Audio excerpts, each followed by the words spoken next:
मैं जो भी बोलता हूं 100 दफे सोच के तोल मोल के बोलता हूं। मैं जानता हूं कि विद्वान लोगों की सभा में बोल रहा हूं, उसका खंडन नहीं होना चाहिए। यहां आप बगावत पर आमादा हो कि जी बगावत हो जाएगी, ओवैसी कह रहे, हालांकि होगी नहीं, क्योंकि ये लोग जम्मू कश्मीर में भी कह रहे थे खून की नदियां बहा देंगे, वहां कोको कोला तक नहीं बहाए कोई सड़क पे, गुलेल नहीं चलाए, इसलिए झूठ मूठ वो कहते हैं। लेकिन फिर भी अमेरिका में क्यों नहीं बोलते ऐसा? एक और नई बात बता दूं, ये बिल्कुल नई बात है, गूगल में भी नहीं। त्रिपाठी जी, थोड़ी कड़वी है, लेकिन कई बार स्वास्थ्य के लिए कड़वी दवा लेनी पड़ती है। भारत में जो मूल है क्या, वो भारत के मूल निवासियों में इस्लाम के मानने वाले नहीं। ठीक, इस्लाम बाहर से आया, इसको अंबेडकर ने बहुत अच्छे ढंग से समझाया था हम लोगों को। ठीक, अमेरिका में भी, लेकिन कानून एक रखा ना। एक दूसरी बात मैं कहता हूं कि पंडित जी के समय, जवाहरलाल जी अपने समय में हिंदू कोड बिल लेके आए थे त्रिपाठी जी। क्या आपने कहा मुसलमान की स्थिति अलग है, वो अभी पढ़ा लिखा नहीं, ये स्कूल नहीं जाएं, इसके लिए देश स्टैंड स्टिल पर रहे। बोले नहीं, जब ये सब स्कूल जाएंगे तभी आगे बढ़ेंगे। ऐसा तो नहीं हो सकता। फिर आपने इनको स्कूल भेज कर पढ़ाई क्यों नहीं दिया? वो भी नहीं कर पाए। अब उसको आप अपने लिए इस्तेमाल करें राजनीतिक तर्क के लिए, ये ठीक नहीं कांग्रेस के लिए। पंडित जी ने सदन में कहा, खड़े होकर विरोध हुआ, हिंदू पक्ष ने विरोध किया, जवाहरलाल जी ने खड़े होकर कहा मेरे भरोसे पर इसको पारित कर हो जाने दीजिए, हिंदू कोड बिल को। मैं वचन देता हूं, on the floor of the house Jawaharlal ji ने कहा मैं वचन देता हूं हम मुस्लिम कोड बिल लेके आएंगे। उसके बाद से आज तक वो वचन चना मुरमुरा खाया जा रहा उस पर रख के। नहीं, क्यों ऐसे चलाएंगे देश? ऐसे देश चलाएंगे? फिर आप हिंदू कोड बिल क्यों लाए थे? आप शंकराचार्य थे? नहीं ना। क्या देश से पूछा था? मैं ये नहीं कह रहा गलत किया सही किया, मैं उतने बड़े लोगों पर आक्षेप नहीं करता, लेकिन हां, क्या देश में रायशुमारी हुई थी कि हिंदू कोड बिल आना चाहिए कि नहीं आना चाहिए? और उस समय के जो हिंदूवादी नेता थे वो तो उसके विरुद्ध में थे। तब जवाहरलाल जी ने कहा मैं मुस्लिम कोड बिल भी लाऊंगा, उसके बाद से नहीं लाए, कभी नहीं लाए। कांग्रेस ने उस विषय पर चर्चा नहीं की। इसलिए मैं कह रहा हूं तथ्य साफ रखिए, पाक साफ रखिए। कौशलकांत जी, एक आप भाजपा पर आरोप लग रहा है कि 24 के लिए, प्रमोद तिवारी भी कह रहे थे और इस बात को कल जयराम रमेश ने भी अपने अधिकृत वक्तव्य में कहा, जो कांग्रेस का अधिकृत वक्तव्य है, कि भाई 24 को पोलराइज करने के लिए, विभाजनकारी राजनीति करने के लिए ब्ला ब्ला ब्ला ऐसा काम शुरू कर रही है मोदी सरकार या भाजपा। भारतीय जनता पार्टी की तरफ से 2014 से लेकर आज तक जो भी काम किए गए हैं वो 24 के लिए नहीं, वो 47 तक के लिए किए गए हैं। तो हम लोग 5 साल योजना पे काम नहीं करते कांग्रेस या विपक्षी पार्टियों की तरह। हम भारत के भविष्य को बदलने की योजना के साथ चले हैं, और 5 साल नहीं, 24 नहीं, 29 नहीं, आप 34 नहीं, और उसके बाद का 39 नहीं, भूल जाइए, 47 तक की कल्पना लेके चल रहे हैं। भारत को समृद्ध, सुसंस्कृतिक और बलिष्ठ राष्ट्र बना करके देंगे, विश्व गुरु बनाएंगे। हम उस योजना पे काम कर रहे हैं। इनको तो हर चीज, कोविड के बाद जो डिस्ट्रीब्यूशन हो रहा है, लोगों को घर बन रहा है, नाली बन रही है, सड़क बन रही है, बिजली दी जा रही है, गैस का कनेक्शन दिया जा रहा है, सब कुछ दिया जा रहा है, किसानों के खाता में 6,000 रुपए सालाना आ रहा है। हर चीज 24 के लिए नहीं चल रही साहब, पूरे देश के उत्थान के लिए चल रही है। और मेरे मित्र जो मेरे को बता रहे थे, कहीं कोई पूछेगा नहीं जो IIT की हालत आपने कर दी है। कौशलकांत जी, कौन सा विश्वगुरु आप इस देश को बनाना चाह रहे हैं? आपको एहसास है इस क्षेत्र में आप NCERT की किताबों से चक्कर चोरी करते रहिए। रहिए, सिलेबस खत्म कर दीजिए, 10th बोर्ड खत्म कर दीजिए, जो मोदी जी को बुला नाम के करके लिए स्टेट मेडिकल टेस्ट बना कॉलेज रहा खोलते है, रहिए, जब वो ऑस्ट्रेलिया एक में भी जाते उसमें हैं प्रोफेसर की भर्ती न करिए, और विश्वगुरु बनने के दरवाजे पे आपने संसद में कहा कि IIT में 5,500 प्रोफेसरों के पद रिक्त हैं, और उसके बाद आप बता रहे हैं विश्वगुरु बनने जा रहे हैं। आखिर कौन सा विश्वगुरु है, जरा उसको भी स्पष्ट करिएगा और सोच के आया करिएगा कि बोल क्या रहे हैं। क्या सिर्फ आपने मदरसे बंद करने का काम करके भारत को विश्वगुरु बना दिया? भारत की आधी आबादी को आप पढ़ने से वंचित करने की बात करते रहते हैं। महिलाओं की शिक्षा के लिए आपने क्या प्रावधान किए हैं, और आप विश्वगुरु बना देंगे? कहीं थोड़ा तो शर्म और लिहाज रखिए कि कौन सा विश्वगुरु आज भारत को चाहिए है। ये वाला विश्वगुरु भारत को नहीं चाहिए है। भारत को सच्चे अर्थों में वो विश्वगुरु चाहिए है जो हर कंपनी में, हर क्षेत्र में, आज उन्हीं IIT की बदौलत दुनिया की हर बड़ी कंपनी का CEO भारतीय है। अगर जो हम गर्व से कहते हैं कि ये भारतीय है और इस काम को कर रहा है, आपने पिछले 9 साल में इस देश में शिक्षा की बुनियाद खोद दी है। आने वाला समय युवाओं का कितना खराब बीतेगा इसका एहसास नहीं है कौशल गांधी आपको, बस आप बोलते रहिए। टीवी पे मौका आपको मिला है, आप कुछ भी कह दीजिए। विश्वगुरु तो आपने बना ही दिया है। समाज में शिक्षा को खत्म करने की साजिश रची है मोदी सरकार ने। पिछले 9 साल में साजिशन ठीक, मैं दोनों मित्रों को रोकूंगा। ठीक है, मैं दोनों मित्रों को रोकूंगा। मैं एक प्रश्न है आचार्य जी और मतीन खान साहब से लूंगा, दोनों मित्रों को रोकूंगा।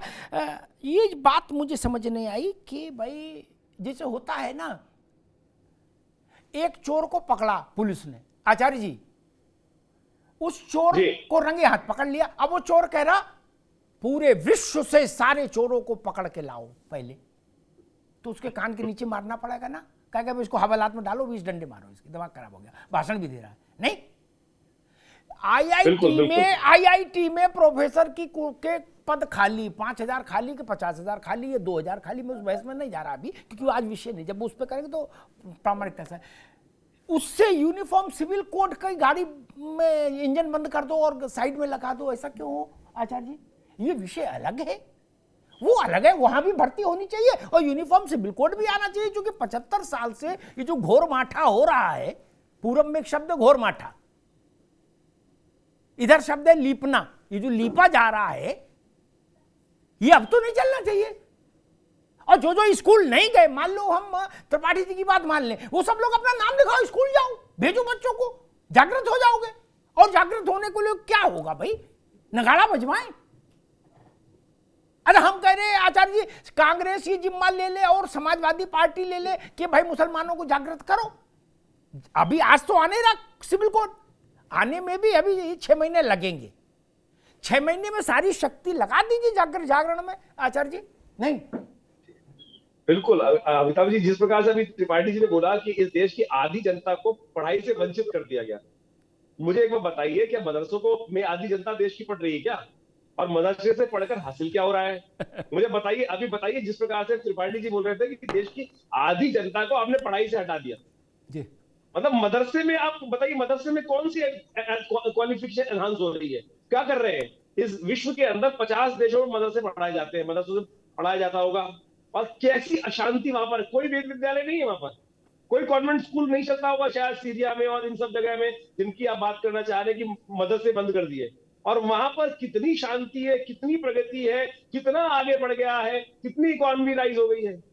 इस भारत देश की इकोनॉमी को अगर आप देखें, आज आपने जो बात कही अमिताभ जी कि किसी इधर की पान को बदलने की हमेशा कोशिश करती है कांग्रेस, जब डिबेट यहाँ चल रही होती है डिफेक्ट करने का प्रयास करते हैं। लेकिन मैं भी वही बात कर रहा हूँ, इस देश की अगर अभी आप समझें कि पिछले 7-9 सालों में हुआ क्या क्या है, हमारी इकोनॉमी कहां से कहां पहुंच गई। हमारा जीएसटी का, मैं कोई बीजेपी का प्रवक्ता नहीं हूँ, मैं नॉर्मल आदमी हूँ, मैंने कभी बीजेपी की सदस्यता ग्रहण नहीं करी है, लेकिन अंधों को भी दिखाई देता है। कोरोना काल के अंदर, अरे भैया सुन तो लो, कोरोना काल के अंदर क्या क्या वैक्सीन नहीं मिली, पूरे विश्व को हमने, कितने देशों को, छोटे छोटे देशों को हमने कोरोना देने का वैक्सीन देने का प्रयास किया। अगर आपका राज्य होता, मैं कहूंगा आपका राज्य होता तो कितने घोटाले होते हमको समझ में आती है। एक साधारण आदमी हूँ, कितने घोटाले होते हैं वो सब समझ में आती। कितने घोटालों की एक के बाद एक घोटाले दुष्प्रभावों पे कभी विचार 14 करिएगा आचार्य जी, रूह कांप जाएगी आपकी। अरे भाई त्रिपाठी जी, आपको विचार करने की जरूरत है। कब तक आस्था वाले रहोगे? आप करिएगा, मैं बता रहा हूं आचार्य पंडित जी जी, नहीं रहे बहुत भैया, आप कांग्रेस पंडित जी वाली कांग्रेस नहीं रहे। दुष्प्रभावों की चर्चा ठीक ठीक आचार्य जी अभी रुकना होगा। त्रिपाठी जी आप भी रुकिए। मतीन साहब मेरा कहना यही, अव्वल तो मैं मानता हूं पूरे देश में सब जन जागरण हो गया, आप किसी जागरण की जरूरत, सारे जागरण हो गए जितने तरह के जागरण थे, ठीक, सब जाग गए, अब कोई सो ही नहीं रहा। सब जो सो रहे हैं वो आंख बंद किए जबरियां जग रहे हैं, उनका जागरण नहीं हो सकता, कांग्रेस बोले चाहे मुस्लिम लीग बोले, ठीक, और बाकी सब जग रहे हैं देश में, सब समझ। एक मिनट त्रिपाठी जी रुको भाई, आप जानते हो मेरी बहस करने की शैली। मतीन साहब, और जिनको ये भ्रम है, यही मेरा प्रश्न है, जिनको ये भ्रम है हिंदू मुसलमान, कौशल जी एक मिनट, हिंदू मुसलमान छोड़ो, जिनको ये भ्रम है कि देश जागृत नहीं हुआ, वो लोग एक टोटका बताए देते, करके देख लो। अगर कांग्रेस खड़गे जी सिर ना पकड़ ले, ये ना कहें यार त्रिपाठी जी देश इतना जागृत हो गया, मुझे पता ही नहीं था, एक कर लो कि पान की दुकान पर या चाय के खोखे पे जाके, मतीन भाई, दो लोगों के साथ जाओ, उनके सामने ये चर्चा कर दो कि गुरु सुना वो जो मेन पोस्ट ऑफिस है वहां कल खाता जो खुलवाएगा, एक हफ्ते का टाइम है, उसके खाते में 2000 रुपया आएगा, इतना बोल के अपना चुपचाप घर आके सो जाओ। अगर घंटे भर के बाद पोस्ट ऑफिस में पुलिस तैनात हो और आर्मी लगानी पड़े और लठ चल रहा हो, क्या तो मुझसे कह दीजिए कि जागृत नहीं हुआ देश, और कितना जागृत करेंगे मतीन साहब? जी देखिए अमिताभ जी, बेसिक बात जो है सुन लीजिए। भाजपा जो इस मिशन को लेकर के इस देश के अंदर उसने 2014 में सत्ता में आई है, भारत एक खूबसूरत दुल्हन है, उसकी दो आंखें हैं, एक हिंदू है एक मुसलमान। भारत की खूबसूरती यही है कि भिन्नता में एकता है। भारत को यहाँ पे जो अभी आपने बताया कि बाबरी मस्जिद का जो फैसला हुआ है, वो पूरी दुनिया जान रही है कि किस तरह से क्या फैसला हुआ वहाँ पर। अब बताइए बाबरी मस्जिद लिया इसमें, अब सुन लिया, दीजिए करना क्या चाहते हैं आप? मतलब इसके देश के संविधान का भी इनको विश्वास नहीं था, संविधान की नीतियों में विश्वास नहीं था, कोर्ट में विश्वास नहीं है। दूसरा मुझे बताइए इस देश में मुसलमान को खाने को नहीं मिल रहा, पीने को नहीं मिल रहा, काम करने को नहीं मिल रहा, इनकी बैलेंस शीट निकलवा के देखो, इनका बैंक अकाउंट चेक करवा के देखो। मैं कह रहा हूँ 2014 से पहले की बैलेंस, उनका बैंक अकाउंट खाता देख लेना, बाद में खाता देख लेना, इनकी कितनी दबाकर साफ साफ दिखाई दे जाए। इनको कहीं इंटरनेट नहीं मिला है, इनके घर में एसी नहीं लगा है, इनके घर में क्या इनको जो सारी चीजों को हटा करके अस्पताल नहीं मिला है, वोट नहीं मिली है। ठीक, मतीन साहब अभी रुकना होगा। आचार्य जी, कौशल कांत जी 30 सेकंड, ठीक है मतीन साहब आगे बात, 30 सेकंड एक इमारत बनाना चाहते हैं, एक मिनट मतीन भाई रुको जी, कौशल कांत जी जल्दी से 30 सेकंड। वाजपेयी जी मैं रिक्वेस्ट करूंगा कि जैसा हमारे मित्र कांग्रेस के प्रवक्ता ने बोला है कि साक्षरता जब यूएस जैसी हो जाएगी तो हो जाना चाहिए, तो मैं अपने मित्र को बताना चाहूंगा आज 2023 में यूएस की साक्षरता दर 79% है। मैं रिक्वेस्ट करूंगा सारे व्यूअर्स को देख लें, 79% है, और भारतवर्ष की साक्षरता दर 86.2% है। तो हम अब उससे ज्यादा साक्षर हो गए हैं, पूरा देश तैयार है यूसीसी लागू होने के लिए, लोगों को फीडबैक देना चाहिए। और ये मैं नहीं कह रहा हूं, आंकड़े बोल रहे हैं। तो अगर इसके बाद भी अगर कांग्रेस पीछे हट रही है तो वो केवल राजनीति कर रही है। और मेरे मित्र मतीन साहब बोले तो उनका 10 सेकंड में जवाब कि भारत देश की दो आंखें हिंदू मुसलमान नहीं है, भारत देश की दो आंखें बहुसंख्यक और अल्पसंख्यक है। अल्पसंख्यक और बहुसंख्यक है, हिंदू मुसलमान नहीं है। और बहुसंख्यक में हिंदू आते हैं और अल्पसंख्यक में मुसलमान, क्रिश्चियन, बौद्ध, जैन, सिख, पारसी सब आते हैं। ठीक है अब रुकना होगा, ठीक है कौशल जी आगे बात, आगे भैया त्रिपाठी जी 30 सेकंड, सिर्फ 30 सेकंड बहस वाइंड अप करूं जी। बिल्कुल अग्निहोत्री जी, बहुत बहुत धन्यवाद। किसी एक चीज का जवाब कह रहे हैं साक्षरता की बात, अमेरिका की साक्षरता के क्या मानक है और भारत की साक्षरता के क्या मानक है, ठीक है भैया, ठीक है अब बात आप बहस शास्त्रार्थ नहीं आगे बात, उन्होंने बात कही आपने बात, ओके थैंक यू। कौशल जी रुकिए।